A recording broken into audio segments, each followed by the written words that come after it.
Listo, vamos a continuar el estudio de los reyes de Israel, de la zona norte.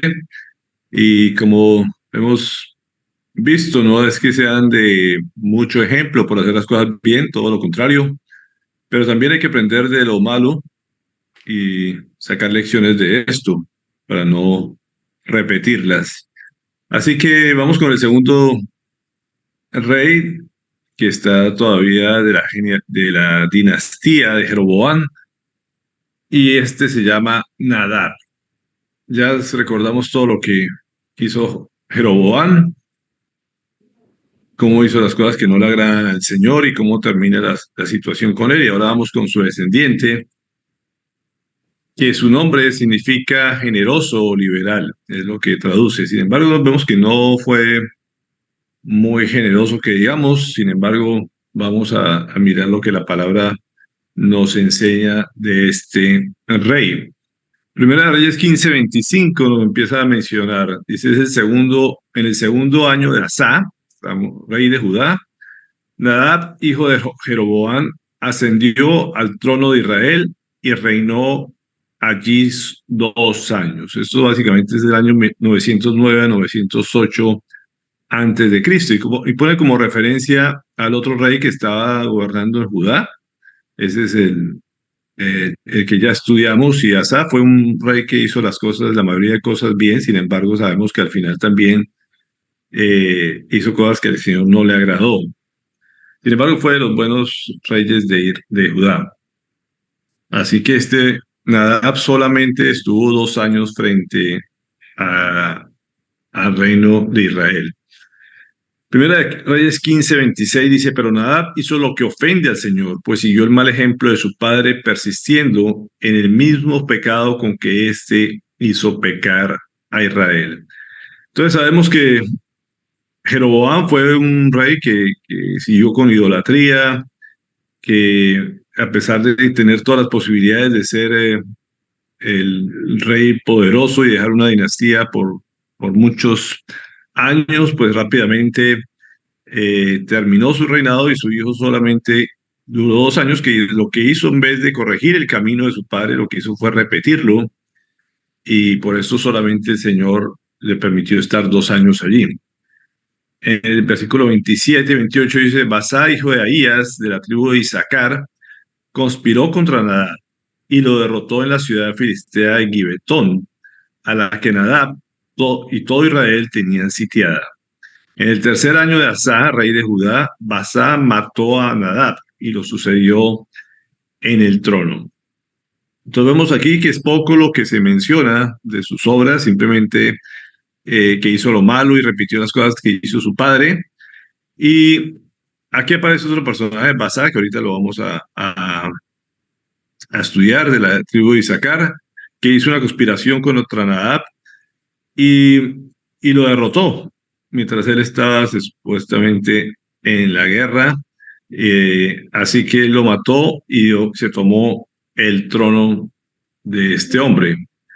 El versículo 29 nos dice, tan pronto como comenzó a reinar, Basá mató a toda la familia de Jeroboam. Y este fue inclemente con toda la familia de Jeroboam, toda su descendencia, y no dejó vivo a ninguno de sus descendientes, sino que los eliminó a todos, según la palabra que el Señor dio a conocer por medio de su siervo Ahías el Silonita. Y tenemos que recordar que precisamente Dios le había mandado decir a Jeroboam que cambiara su rumbo, porque si no iba a destruir toda su descendencia, que no iba a dejar a ninguno. Y aquí en este reinado se cumple eso. No solamente Basás mata al rey, sino que elimina a todos los descendientes que había dejado para que se acabara completamente esa dinastía que el Señor originalmente le había prometido a este hombre, pero que desafortunadamente por su desobediencia, por su rebeldía, hace que desaparezca toda esta dinastía. Tenemos que recordar en el 1 Reyes 14:14, como el profeta le dijo, el Señor levantará para sí un rey en Israel que exterminará a la familia de Jeroboam de ahora en adelante. Y este fue precisamente Nadab, Basa, perdón, que destruye a Basa. En Titos 14 tenemos que recordar esta palabra del Señor porque como vemos, lo que menciona aquí es que todo lo que él hizo fue algo que le desagradó al Señor, que ante los ojos del Señor no fue bueno. Y tenemos que recordar que el Señor nos formó para que hiciéramos las cosas que de antemano él había planeado que fueran buenas. Sin embargo, como vemos, el ser humano a veces decide otro rumbo y la verdad es que el Señor precisamente dice que se entregó por nosotros para rescatarnos de toda maldad y purificar para sí un pueblo elegido, dedicado a hacer el bien. Y ese es el propósito del Señor, siempre por eso dio su vida, precisamente para que reconociéramos ese amor y rescatarnos de ese mundo de maldad, como ayer hablábamos, estábamos muertos y no solamente nos dio vida, sino que nos dio una vida para que hiciéramos obras buenas. Pero aquí, desafortunadamente, este rey se dedicó fue a hacer lo malo en estos 2 años que estuvo al frente de este reino y pues pagó con su vida y además los hechos que hizo Jeroboam, su padre, hicieron que se perdiera hasta su descendencia, que son de las cosas que a veces nos cuesta entender por qué el Señor permite eso, que unos hijos, nietos paguen por los pecados de los descendientes. Sin embargo, el Señor sabe por qué lo hace y no iba a permitir que ninguno de esta dinastía que tenía tan malas raíces continuara obrando en contra de su pueblo y hiciera desviar a su pueblo. Primera de Reyes 15:30 nos termina diciendo, esto sucedió a raíz de los pecados que Jeroboam cometió e hizo cometer a los israelitas, con lo que provocó la ira del Señor Dios de Israel.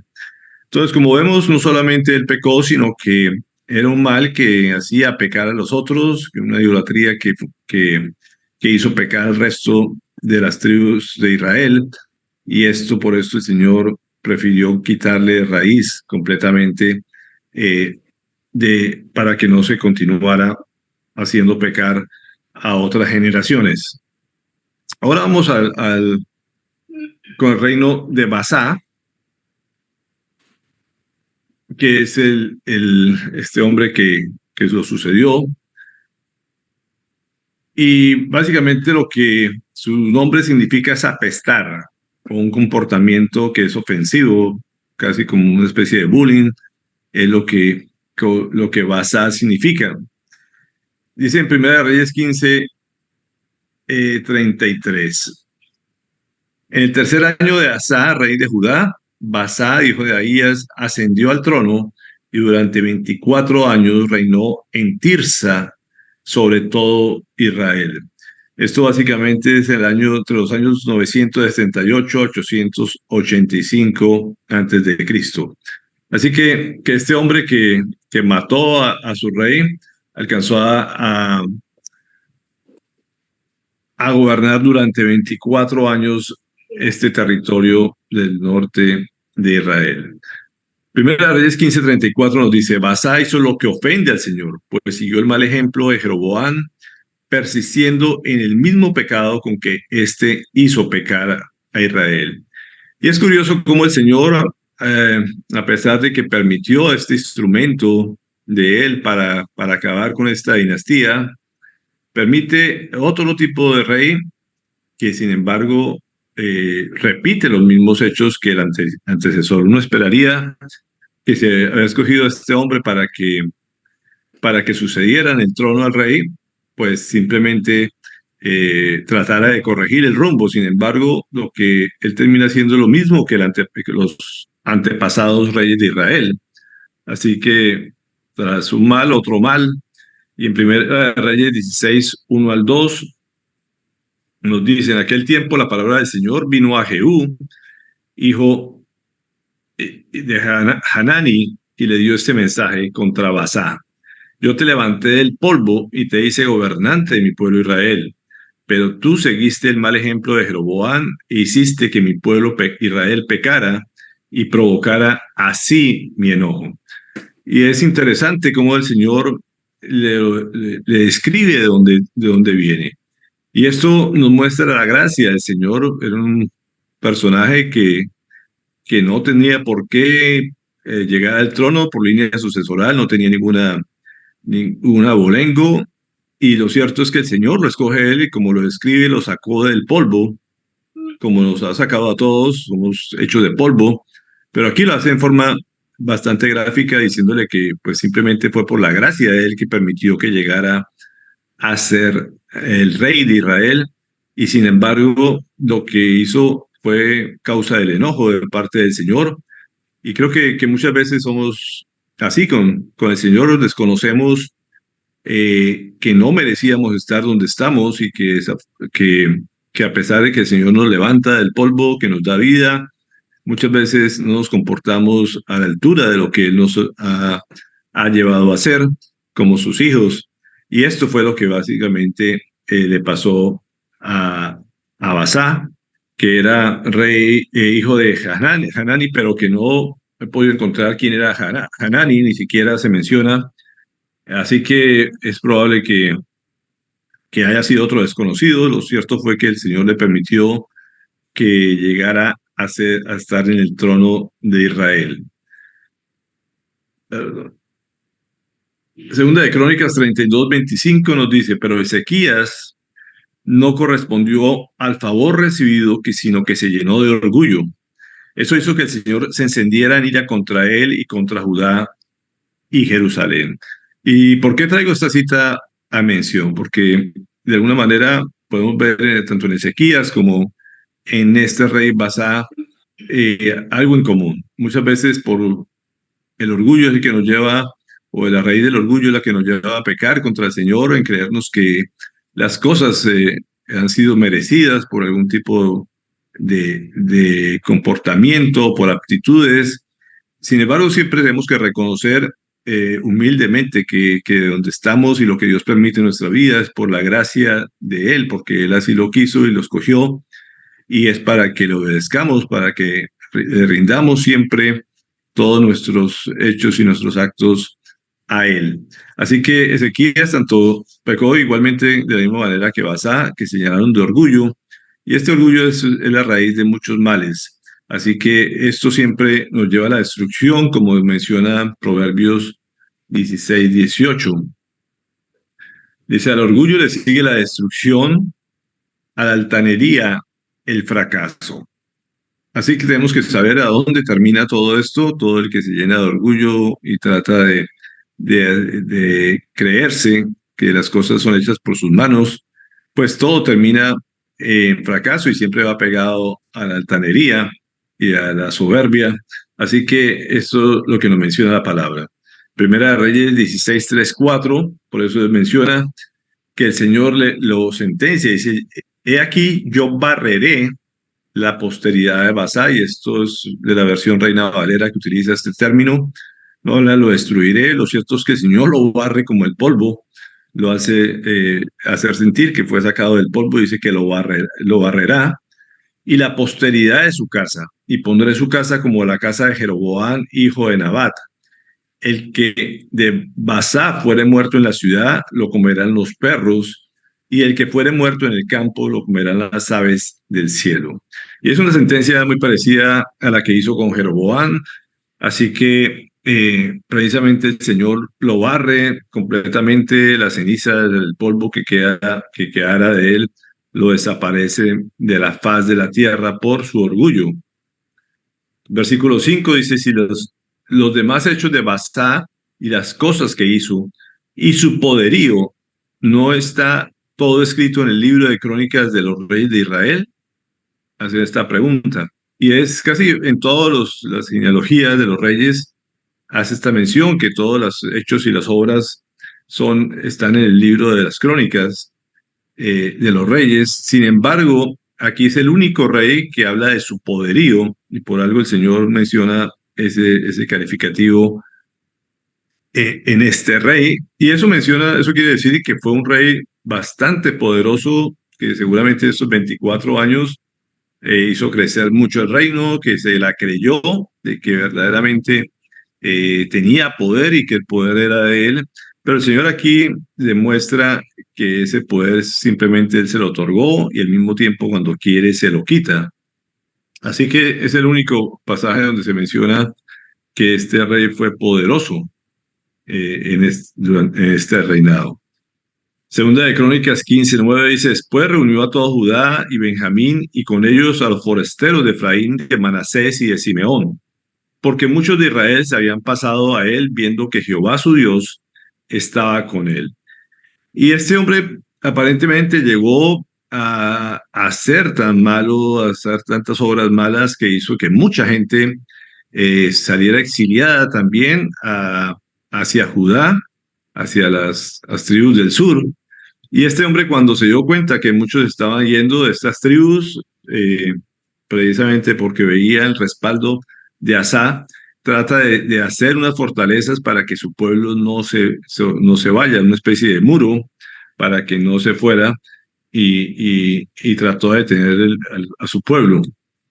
Primera de Reyes 15:16-17 dice: durante los reinados de Asa y Basá, rey de Israel, hubo guerra entre ellos. Es un periodo donde ellos se enfrentan básicamente entre hermanos, entre las tribus del norte y la del sur. Basá, rey de Israel, atacó a Judá y fortificó a Ramá para aislar totalmente a Asa, rey de Judá. Así que este hombre trató de hacer unas fortalezas en Ramá. Aquí vemos en el mapa donde queda Ramá, muy cerca de las tribus del sur, muy cerca de Jerusalén. Y es un sitio estratégico, como ven en la actualidad, son un sitio alto de montañas y que hubiera sido muy estratégico para sitiar el acceso a Jerusalén y seguramente tomarse el control y el poder de esto. Así que este fue el momento donde Asa también,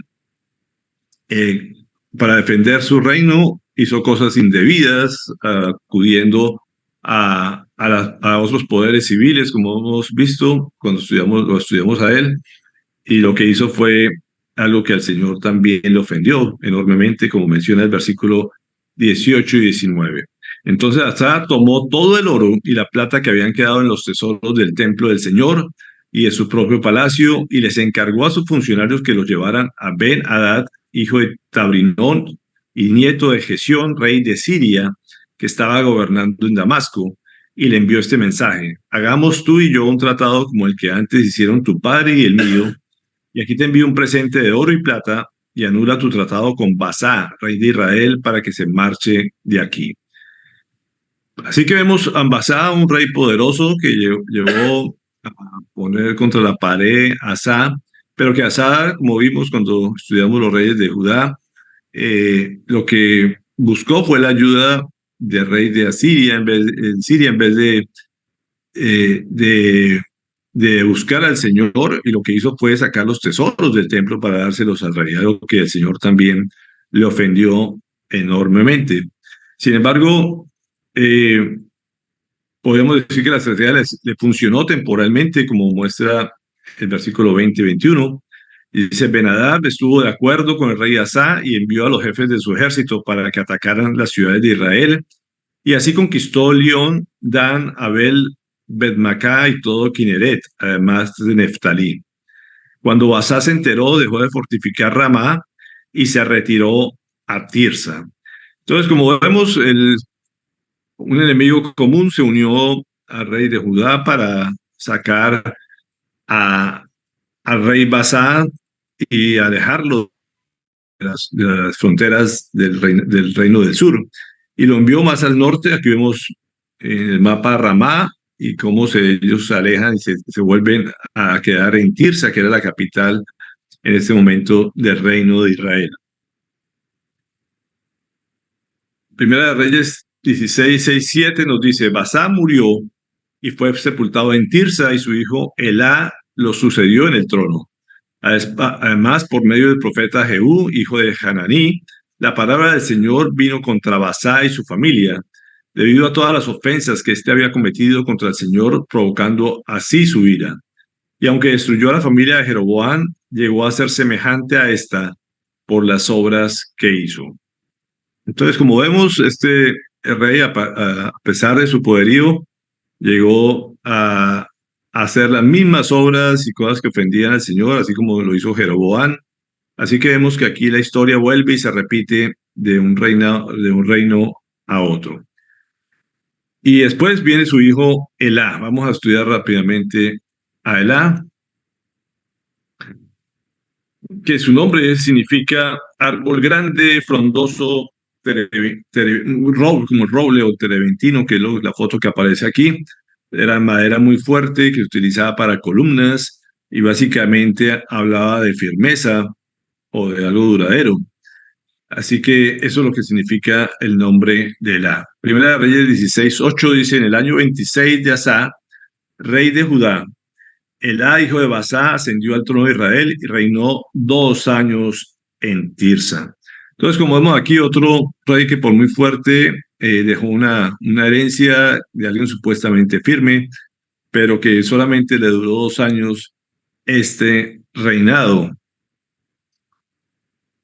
Y también estaba todavía gobernando el rey Asa. Así que vemos se fue de los reyes, el rey Asa fue del rey que tuvo vivió durante muchos años en los que estuvo reinando otros tipos de reyes, donde hubo cambios constantes dentro del reinado de Israel.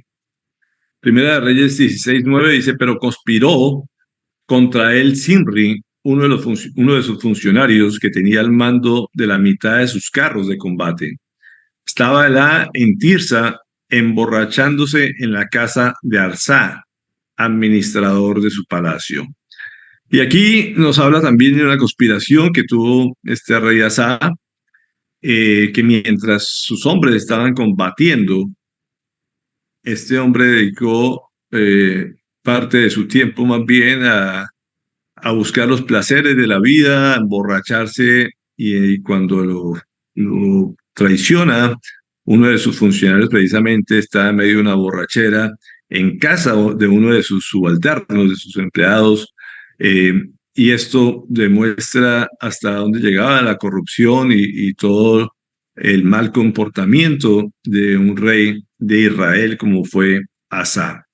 Dice que el versículo 10: en ese momento irrumpió Sinri y lo hirió de muerte y lo suplantó en el trono.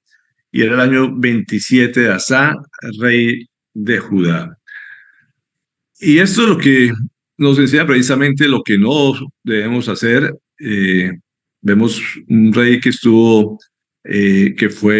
llenó de orgullo, que fue poderoso, que fue orgulloso, pero aquí vemos un rey que simplemente, como hijo de la realeza, lo que hizo fue malgastar y enlodar toda la imagen del reino de sus padres para hacer algo que indebido, no solamente a los ojos de Dios, sino a los ojos de su pueblo, emborrachándose, y que simplemente esto hace que haya rebeldía dentro de su pueblo y que busquen quitarlo como gobernante. Así que era una pena de firmeza, no tenía nada, sino más bien se revolcaba, se puede decir, con los mismos subalternos en sus borracheras. Y el Señor habla muy claro en cuanto a las borracheras de los hombres y sobre todo de los líderes, cómo terminan. Proverbios 23:21 nos dice: pues borrachos y glotones por su indolencia acaban harapientos y en la pobreza. Y esto lo vemos en todos los niveles, lo que hace este vicio, cómo los destruye completamente y muchas veces los lleva a estar en medio de la pobreza, porque todo el dinero se va en este tipo de vicios. Primera de Pedro 4:3 dice: pues ya basta con el tiempo que han desperdiciado haciendo lo que le agrada a los incrédulos, entregados al desenfreno, a las pasiones, a las borracheras, a las orgías, a las parrandas y a las idolatrías abominables. Y Pedro habla precisamente de esto, que hay que ponerle un basta, porque estos son obras que sencillamente muestran a los gentiles, a las personas alejadas del Señor, son obras que son comunes a estar lejos del Señor. Y el Señor es muy enfático en esto, como lo menciona en 1 Corintios 6:10. Ni los ladrones, ni los avaros, ni los borrachos, ni los calumniadores, ni los estafadores heredarán el reino de Dios. Y en Efesios, que acabamos de leer también hace poco, dice: no se emborrachen con vino que lleva al desenfreno, al contrario, sean llenos del Espíritu Santo. Entonces ya sabemos cómo es que el Señor nos quiere ver alegres, gozosos, disfrutando de su presencia, de su Espíritu, y a eso es lo que nos invita el Señor, y no dejarnos llevar por el licor y perder el juicio, perder la cordura, dar el mal ejemplo de comportamiento ante los demás, sino más bien estar disfrutando y gozándonos de su espíritu y de su presencia en nuestras vidas, y no dejándonos que un licor tome control de nuestras vidas. En Lucas 21:34 dice: tengan cuidado, no sea que se les endurezca el corazón por el vicio, la embriaguez y las preocupaciones de esta vida. Y esto es lo que provoca el licor y las cosas en la vida, las preocupaciones. También es un vicio muchas veces, que lo que hacen es endurecer el corazón y hacer callo en la vida, y ya no importar lo que opine el Señor, que creo que esto fue lo que le pasó a este rey, que simplemente no le importó lo que el pueblo pensara, y lo que hicieron fue cobrarle con su vida. Santiago 5:5 también nos menciona: sus años sobre la tierra los han pasado con lujos, satisfaciendo todos y cada uno sus deseos. Se han dejado engordar para el día de la matanza. Y literalmente estaba así, estaba en medio de banquetes, engordándose, hasta que le llegó su hora de la matanza, como dice aquí, que eso es lo que termina cuando la gente simplemente se pone a buscar los placeres que el mundo ofrece. Como hablábamos ayer, uno de los enemigos que tenemos es el mundo, y la gente a veces se deja embriagar por estas cosas que ofrece el mundo, y todo eso termina simplemente engordando a estas víctimas. Segunda de Pedro 2:13 nos dice: su destrucción será la recompensa que recibirán por el daño que han causado. A ellos les encanta entregarse a los placeres perversos a plena luz del día, y son una vergüenza y una mancha entre ustedes. Y es impresionante cómo el Señor dice básicamente que la destrucción es la recompensa por todo lo que hacen daño a la sociedad, a las demás personas, cuando precisamente simplemente se buscan satisfacer sus placeres perversos, como dicen. Así que volvemos a Primera de Reyes 16:11, que nos dice: tan pronto como Sinri usurpó el trono, eliminó a toda la familia de Basá, exterminó hasta el último varón, fuera pariente o amigo, y así aniquiló a toda la familia de Basá, conforme a la palabra que el Señor había anunciado contra Basá por medio del profeta Jehú. Vemos aquí otro que fue barrido completamente, otra persona que el Señor permitió que mataran a todos sus descendientes, para que no dejaran herencia, esa herencia de perdición en las próximas generaciones. Versículo 13 dice: esto sucedió a raíz de todos los pecados que Basá y su hijo Elá cometieron e hicieron cometer a los israelitas, provocando con sus ídolos inútiles la ira del Señor Dios de Israel. Entonces, como vemos nuevamente aquí, nos menciona todos los pecados que cometieron, fue la causa para que terminaran de esta manera tan desastrosa, tan trágica. Y esto simplemente está relacionado con el orgullo, con la perdición de los placeres de la vida, por la idolatría. Son pecados comunes en todas estas generaciones, que simplemente el Señor destruye y desaparece de la faz de la tierra a quienes practican todas estas cosas. Podemos concluir con este mensaje, que no importa cuán poderoso sea un individuo, no importa el nivel de jerarquía que tenga, si llegaran a su ruina, llegarán a su ruina si se emborrachan de los placeres de este mundo, que entristecen a Dios y provocan su ira. Como vemos, estos hombres fueron generaciones que el Señor les permitió llegar a tener el máximo título sobre su reino, sobre sus tribus. Sin embargo, todos terminaron en ruina, en destrucción, por los pecados cometidos que provocaron la ira del Señor sobre ellos y sobre las siguientes generaciones, y quedaron borradas del mapa del pueblo de Israel. Así que